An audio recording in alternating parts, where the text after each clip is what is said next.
বিজেপির মিছিলে আইএসএফ এর ঝান্ডা দেখে আমাদেরকে দেখা দেওয়ার চেষ্টা করছে। এতটুকু বলে যায়, আমাদের দলের প্রতিষ্ঠাতার নাম হচ্ছে আব্বাস সিদ্দিকী আর দলের চেয়ারম্যান হচ্ছে নওশাদ সিদ্দিকী।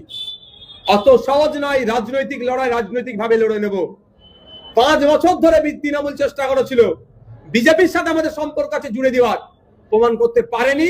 আগামী 50 বছরও কেউ প্রমাণ করতে পারবে না যে বিজেপির আমরা সহযোগিতা করব।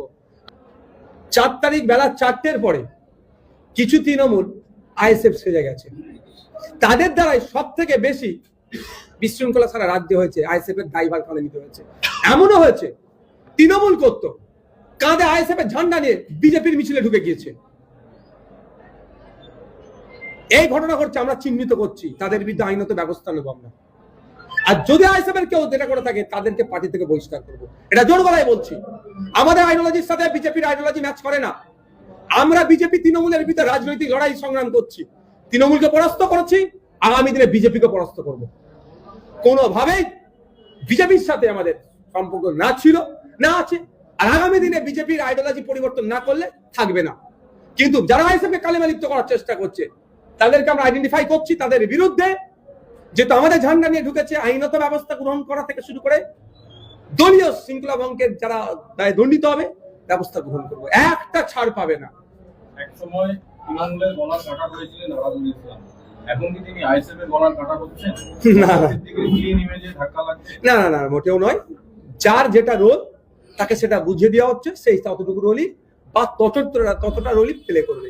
আমি অ্যাজ চেয়ারম্যান আমার যে রোল আছে আমি প্লে করব, আমার অঞ্চল সভাপতির যা রোল সে প্লে করবে, পঞ্চায়েতের সদস্য যেটা রোল সে প্লে করবে, আমাদের পার্টির নির্দিষ্ট যে রোল প্লে করার জায়গা আছে সেটা প্লে করবে। একটা বিষয় আপনি যেমন বললেন যে আইএসএফ এর পতাকা নিয়ে বিজেপি মিছিলে ঢুকে যাচ্ছে, কিন্তু আমরা জীবনতলাতে দেখলাম একটা ছবি, আইএসএফ এবং বিজেপি একসঙ্গে মিছিল করছে এবং একসঙ্গে শওকত মোল্লার পার্টি অফিস দখল করছে, শওকত মোল্লার নাম নেম প্লেট ভাঙছে। দেখুন, আমি আপনাকে বলে ভাই আমি দুটো কথা বলেছি। দলীয় শৃঙ্খলা ভঙ্গের দায়ে তাদেরকে আমরা সাসপেন্ড করব, আইডেন্টিফাই করছি।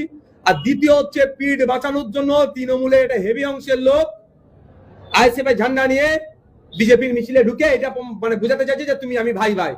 কিন্তু রাজনৈতিক লড়াই ওদের সাথে আমাদের আদর্শগত লড়াই, কোনো জায়গায় কম্প্রোমাইজ নাই। ওরা ওদের দুর্নীতি এত করে ফেলেছে যারা এবার তাদের আর পিঠ বাঁচাবার জায়গা নেই, দাও আইএসএফ এর ঝান্ডা ঘাড়ে নাও, ওদের মধ্যে ঢুকে যাও।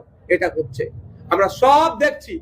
রিসেন্ট আপনাদের বলি, হাওড়া জেলার আমাদের এক নেতৃত্ব আমরা খুঁজে পেয়েছি, তাকে আমরা সাসপেন্ড করছি এবং ওইগুলোকেও আমরা আইডেন্টিফাই করছি। কারণ এই ভোটের পরে একটা তো বড় হয়েছে, সেগুলোকে আমরা ডাকছি।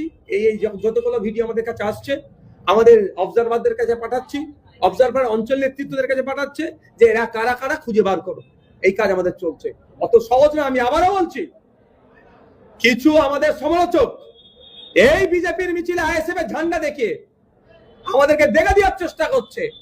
এতটুকু বলে যায়, আমাদের দলের প্রতিষ্ঠাতার নাম হচ্ছে আব্বাস সিদ্দিকী আর দলের চেয়ারম্যান হচ্ছে নওশাদ সিদ্দিকী। অত সহজ নয় রাজনৈতিক লড়াই রাজনৈতিক ভাবে লড়ে নেব। 5 বছর ধরে তৃণমূল চেষ্টা করেছিল বিজেপির সাথে আমাদের সম্পর্ক আছে জুড়ে দেওয়ার, প্রমাণ করতে পারেনি। আগামী 50 বছরও কেউ প্রমাণ করতে পারবে না যে বিজেপির আমরা সহযোগিতা করব। আমরা রাজনৈতিক লড়াই রাজনৈতিক ভাবে লড়বো, বরঞ্চ আমাদেরকে যারা কালিমা লিপ্ত করার চেষ্টা করছে তাদের বিরুদ্ধে আইনত ব্যবস্থা নেব, দলীয় শৃঙ্খলা ভঙ্গের জন্য তাদের বিরুদ্ধে ব্যবস্থা নেব।